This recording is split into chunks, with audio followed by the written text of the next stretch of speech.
Hello, this is Derek with Agent Case and Remax, and today I'm going to be showing you how to use Mojo as a prospecting dialer to sort of speed up the process of prospecting. So let's get started. We're going to open up Mojo here and just log in using the credentials that you've made.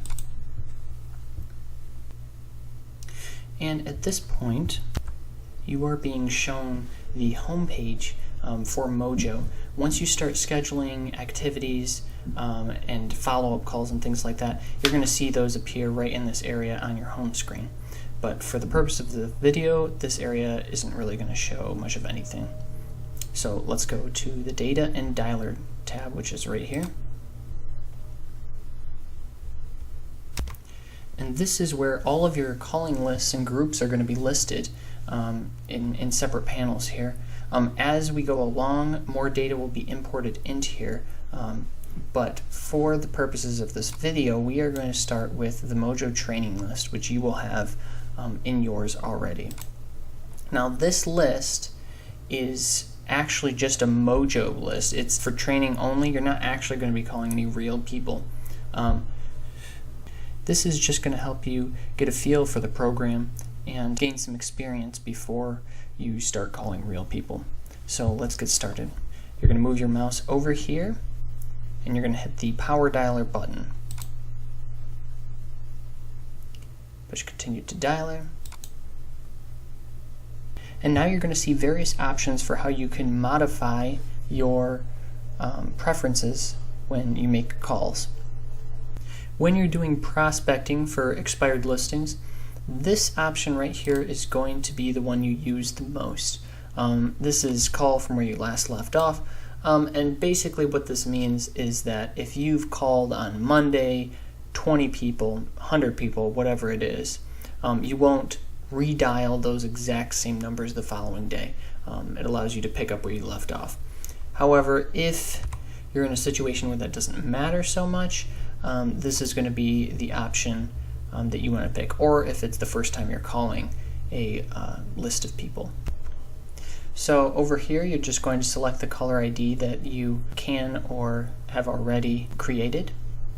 We don't leave a voicemail here at Agent Case, and this is basically what happens if somebody picks up the phone and you're already talking to somebody.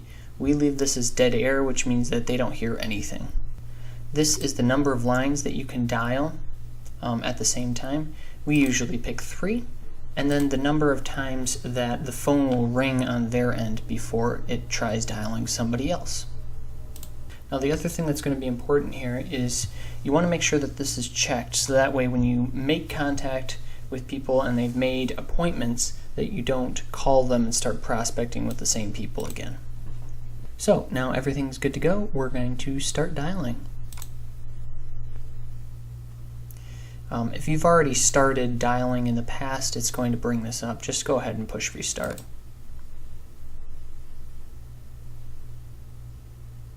Now it's going to show us a list of all the contacts that we're going to call, and it's just going to verify, yeah, this is who I want to call. And as you can see, 2 contacts have been filtered. The reason why is that neither of these people had phones. So anyway, we're going to just start dialing now. So what you're going to do now is you're going to grab your cell phone or your office phone, whichever you're using, and you're going to dial into this number.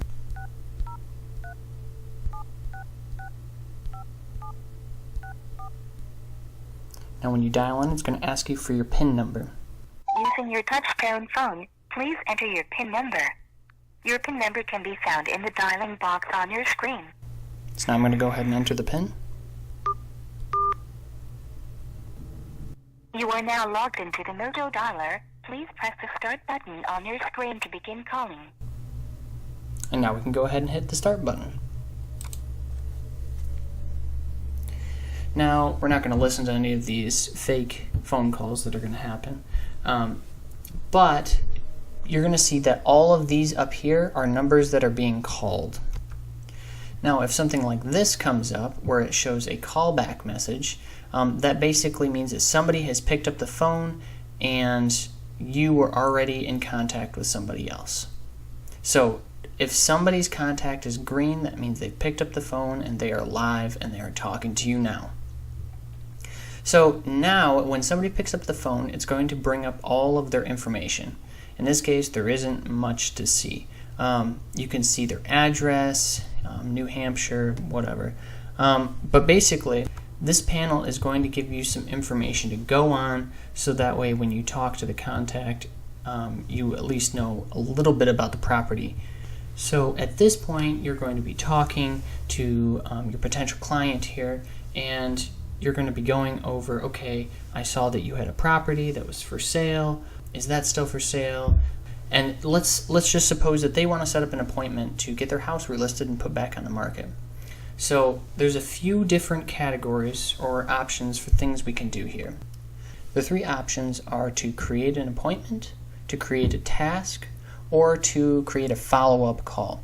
The follow-up call and appointments are going to be the ones that you use the most, and setting up a task is just going to be for everything else. But set up a follow-up call. While you're talking to the person, you're going to hit this little green plus button, and you can set it up for any date that you want. It'll bring up a calendar if you click on it, and you can select any time, and you can select the urgency depending on how quickly or important it is that you call back. Alright, we're going to cancel this one though, and I'm going to show you what setting up an appointment looks like. So this works just like setting up a follow-up call, only you're going to be creating an appointment at this point. We assume that you will have your own calendar up and you'll know your own availability, but it's good to have Google Calendar open up in a separate tab in case you need to figure out when you're available. Go ahead and put a title here. We might call this Meeting with Trump. You can put in a description, and you can assign this activity to whoever it needs to be assigned to. And again, you have the option to set the priority. Just push save and you're good to go. In addition to this, it's important that whenever you are talking to a person that you put them in a group. Now, here are 5 of the groups that you can put people in, but you'll want to push the View All button. So when somebody picks up the phone and they say, oh man, we already sold the house, we're not interested in buying anything, they would go in the dead lead category, so you would just click that.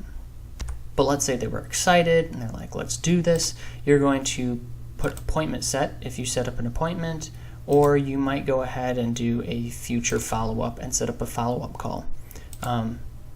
Just go ahead and look through the options and attach them to whatever tag that they fit the most. Now, these options that have a F next to them are going to immediately attach to follow-up boss. So this contact, whatever their name might be, their information in follow-up boss will be modified to show buyer, seller, or whatever you click. Now, when you're finished up with a phone call, you're going to go ahead and go to the side, and if you've made contact, if you talk to somebody, you just push the contact button. If the phone picked up and it was just an answering machine, you're going to push the no contact button. And there's 2 options. There's the no contact next record, no contact next number. Some people have cell phones that are listed, and so you can push no contact next number, and that'll just call the next phone that they have listed. No contact next record would just move you forward to the next potential prospecting client. Bad number is if you got a fax machine, you're not going to be leaving any messages. Do not call is if somebody's really pissed and they're like, don't ever call me again. Go ahead and do that. And I just go ahead and use that instead of using the do not call number. It's just, this would be if they don't want you calling the cell phone, for example. And that brings us to the last of this, which is just the quick buttons at the bottom here. If somebody picked up the phone and they couldn't hear you, you might want to do a quick callback or a redial. If you are looking to pause to maybe go grab a glass of water or something like that, go ahead and hit the pause button. You'll have to wait for all of these contacts to finish ringing through. but once they're rung through and they all say free, you can go ahead and go grab your glass of water, whatever you need to do. If you're done with your dialing session, you can either hang up with your phone or you can push hang up here. The same sort of thing is going to happen if you push the stop button. The only difference is that by pushing stop, it won't disconnect your phone. It'll just stop this session. That's what we're going to do. We've got to go ahead and select a call result for this contact. And we're going to say, hey, we talked to this person, and we could say they were warm laid, but I'm just going to leave it blank.